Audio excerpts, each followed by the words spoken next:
Okay, here's a thought. What if the Quran isn't a book of religion at all, but a book against it? I know, it sounds a little wild, but that's the provocative argument we're digging into today. This idea that its core message was never meant to create one specific faith, but to lay out a universal way of life that applies to every single person on earth. Right out of the gate, the Quran throws down a serious challenge. This verse gets to the heart of something we all do, blindly following tradition. It's basically asking, hey, why are you just doing what your ancestors did if they didn't really have all the information? And that one question, right there, sets the stage for a completely different way of looking at faith. So, let's get right into it. Is the Quran actually a book against religion? According to the perspective we're looking at, its message was never supposed to be for just one group of people, but for everyone. The whole foundation of this argument is this idea of radical unity.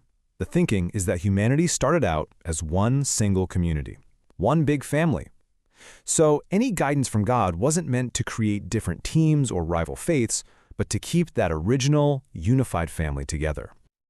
Now, to really wrap your head around this, we have to zoom in on one specific Arabic word, because according to this viewpoint, a simple mistranslation of this one word, well, it changes absolutely everything.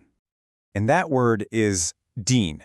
Now, it almost always gets translated as religion, but this perspective says, nope, that's totally wrong. Deen is described here as the natural way, like an innate moral compass, a software that God already installed in every single one of us, no matter where we're from. And here you can really see the core distinction. On one side, you have Deen, which is seen as coming from God. It's universal, it's inclusive for everyone. And on the other side, you have religion, which is viewed as a human invention. It's exclusive, it's rigid, and ultimately it's divisive. One is meant to unite us, the other to pull us apart. So, this leads to a pretty big question, right?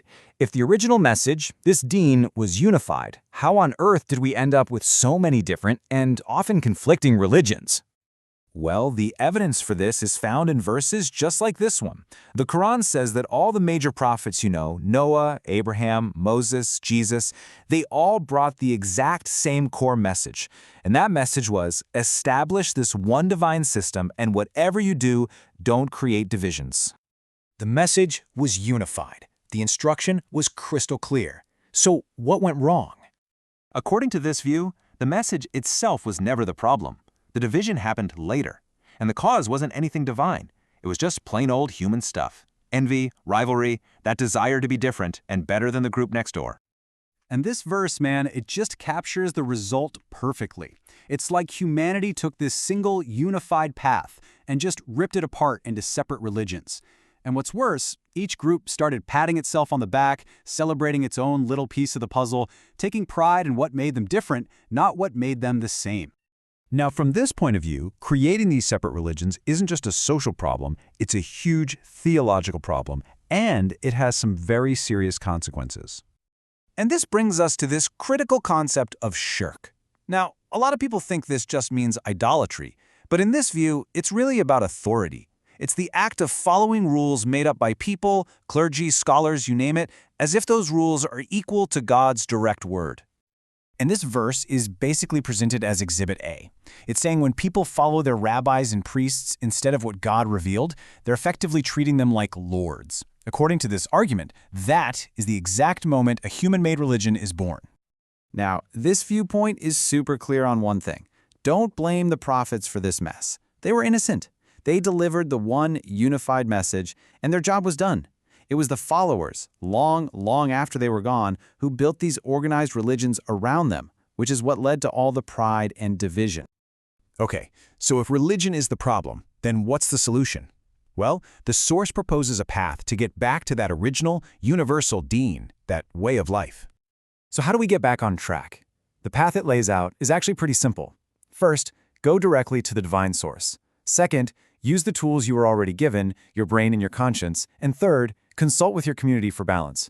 It's a formula that basically cuts out the middleman.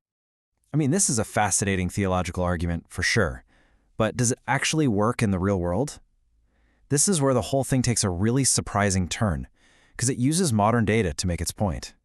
Okay, get this. This is the Islamicity Index. Now, it's a study that doesn't rank countries on how religious they are, but on how well their laws and society match up with the Quran's core values, justice, economic fairness, human rights. And the results are, well, they're kind of shocking. The top-ranking countries are secular Western democracies.